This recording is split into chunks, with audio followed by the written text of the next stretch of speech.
जरा सोचो, एक दिन तुम उठो और तुम्हारे फ्रिज, टीवी, सोफे जैसी बेजान चीजें तुमसे बातें करने लगे। चलिए सुनते हैं हमारी आज की कहानी। कहानी की शुरुआत होती है ज़ेन नाम के एक मशहूर चोर से, जो आए दिन म्यूजियम्स में डाका डालता था। एक दिन वो जबरदस्त सिक्योरिटी होने के बावजूद एक म्यूजियम से एक बेशकीमती मूर्ति चुराने में कामयाब हो गया। लेकिन इस मूर्ति के साथ बहुत से लोगों की आस्था जुड़ी हुई थी। लोगों का मानना था कि आज तक जिसने भी इस मूर्ति को चुराया वो किसी न किसी तरह पागल हो गया। इस मूर्ति को चुराने के बाद ज़ेन सीधा अपने पार्टनर ब्रदर हे के पास गया। उसने म्यूजियम से चुराई हुई सारी चीजें हे को बेच दी, लेकिन वो मूर्ति अपने पास ही रख ली। इस बात से ब्रदर हे का खरीदार एडम काफी गुस्सा हो गया, क्योंकि उसने तो मूर्ति चुराने का ऑर्डर दिया था। बाद में रात के समय ज़ेन अपनी गाड़ी चालू करने की कोशिश कर रहा था कि उसने देखा कि एक गाड़ी ढलान से नीचे जा रही थी। उसने गाड़ी को रोकने की कोशिश की, लेकिन तभी उस पर बिजली गिर गई और वो वहीं बेहोश हो गया। फिर उसे सपना आया कि जब वो स्कूल में था तो उसके प्रिंसिपल ने उसे चोरी करने की कड़ी सजा दी थी,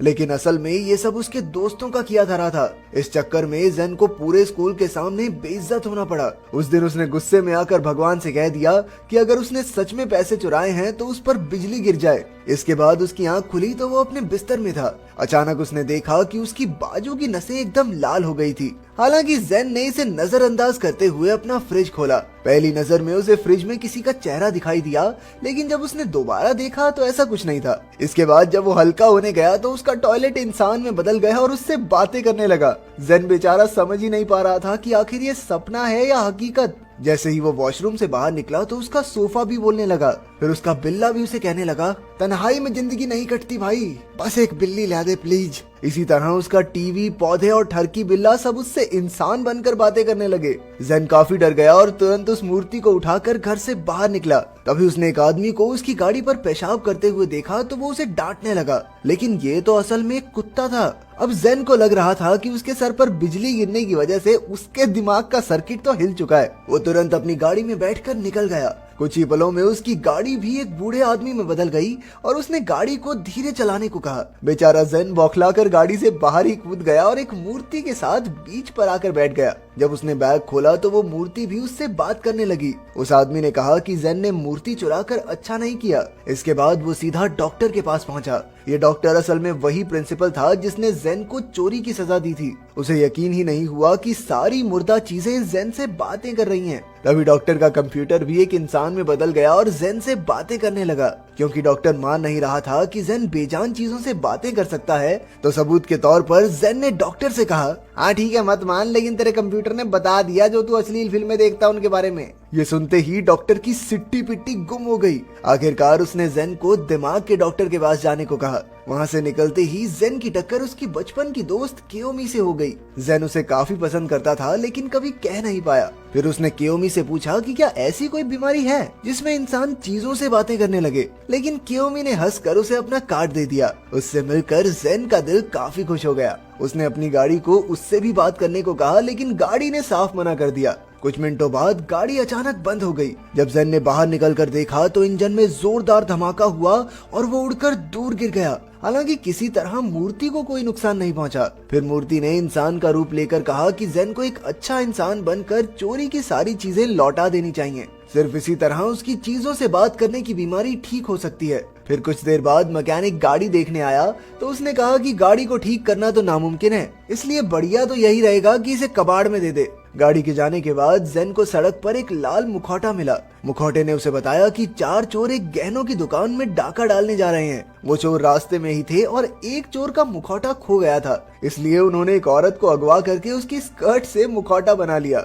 लेकिन जैसे ही वो दुकान में पहुंचे तो पुलिस ने उन्हें वहीं धर दबोचा। असल में ज़ेन ने कुछ घंटे पहले ही पुलिस को इसकी खबर दे दी थी। पहले तो पुलिस वाले ने वही कहा जो शायद कोई भी नॉर्मल आदमी कहेगा, पीके है क्या। लेकिन जब ज़ेन ने उसके टेबल से बातें करके उसके राज बता दिए तो पुलिस वाले को यकीन हो गया। खैर, चोरों को पकड़ने के बाद पुलिस वाले ने ज़ेन को अपने किसी घर वाले को फोन करने को कहा, क्योंकि उसे लग रहा था कि इसका दिमाग सच में सटक चुका है। ज़ेन ने कियोमी को वहां बुलाया और उसने पुलिस वालों को बता दिया कि ज़ेन अभी थोड़ा बीमार है। इसके बाद वो दोनों बीच पर गए और ज़ेन ने उसे सब कुछ बता दिया। लेकिन लाजमी सी बात है कि कियोमी को भी उस पर यकीन नहीं हुआ। हालांकि वो फिर भी ठीक होने में उसकी मदद करने के लिए तैयार हो गई। ज़ेन भी जानबूझकर पागलों जैसी हरकतें करने लगा ताकि उसे कियोमी के करीब आने का मौका मिले। फिर कियोमी के जाने के बाद जैसे ही ज़ेन बेंच से उठा, उस पर जोरदार बिजली गिर गई वो बेंच उसी वक्त इंसान में बदलकर जेन के पीछे पड़ गया क्योंकि उसी की वजह से उस पर बिजली गिरी थी। खैर रात को जेन ने म्यूजियम में जाकर मूर्ति वापस रख दी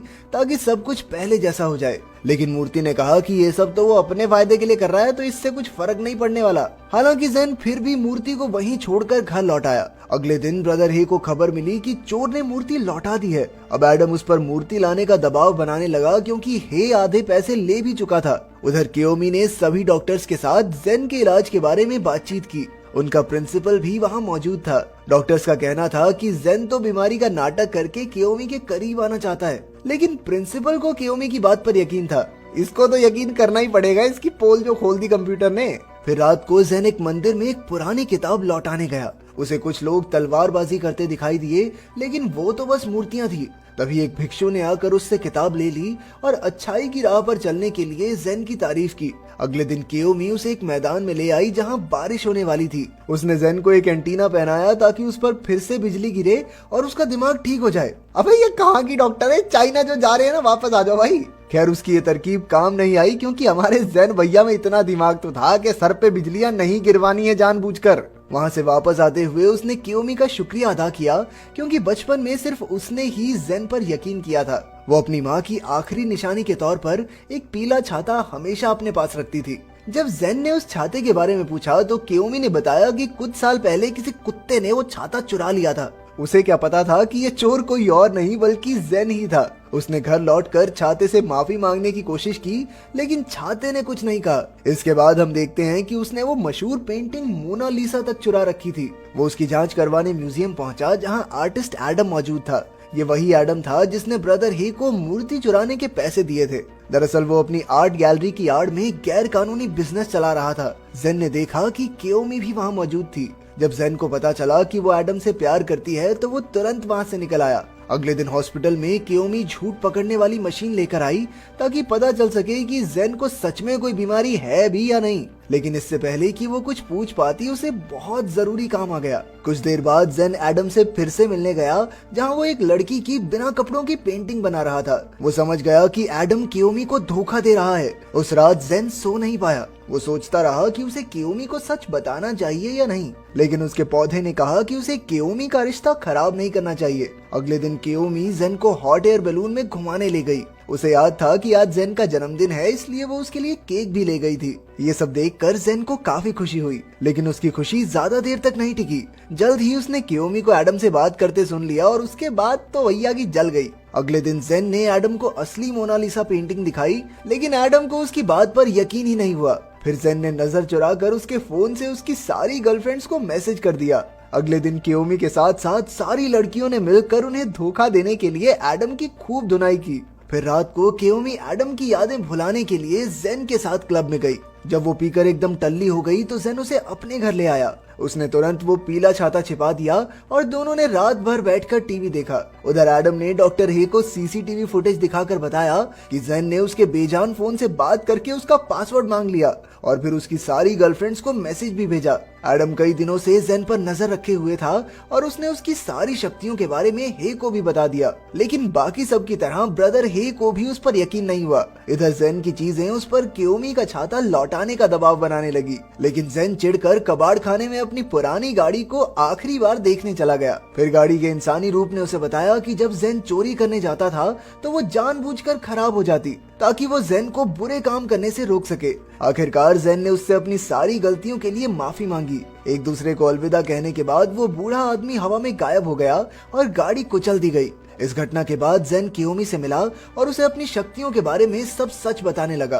फिर उसने उसका पीला छाता लौटाकर उससे माफी भी मांगी। कियोमी ने कहा कि अगर उसमें सच में शक्तियां हैं तो छाते से पूछकर बताए कि उसकी माँ के आखिरी शब्द क्या थे, लेकिन छाते ने कोई बात नहीं की। इसलिए कियोमी जेन से गुस्सा होकर वहां से चली गई। खैर घर लौटकर जेन ने देखा कि उसकी बाजू की आखिरी नस का रंग भी अब ठीक हो गया था। इसका मतलब शायद ये था कि अब उसने अपने सारे बुरे कामों को ठीक कर लिया और अब वो एक आम आदमी की तरह चीजों से बातें नहीं कर पाएगा। तभी ब्रदर हे ने उसे फोन करके धमकी दी कि अगर वो उससे मिलने नहीं आया तो कियोमी अपनी जान से हाथ धो बैठेगी। जेन भागकर वहां पहुंचा तो पता चला कि हे चाहता है कि जेन एक लॉकर से बात करके उसका पासवर्ड पता करे, क्योंकि उसके अंदर बेशकीमती हथियार थे। बात सीधी है कि अगर जेन नाकामयाब रहा तो वो कियोमी को मार डालेंगे उसने कियोमी को बांधकर छत से लटका रखा था। आखिरकार जेन ने लॉकर से बात करने की कोशिश की, लेकिन कोई फायदा नहीं हुआ। उसने कहा भी कि अब उसकी शक्तियां जा चुकी हैं, लेकिन हे ने उसके सर पर बंदूक रख दी। लेकिन इससे पहले कि वो गोली चलाता, पुलिस ने ऐन वक्त पर आकर उन दोनों को बचा लिया। जब वो घर लौटा तो सारी चीजें देखकर उसे उनकी बकबक याद आने लगी। आखिरकार हम देखते हैं कि कियोमी ने भी उसे माफ कर दिया और एंड में दोनों उसके पीले छाते के नीचे बारिश में रोम रोम रोमांटिक कर रहे थे।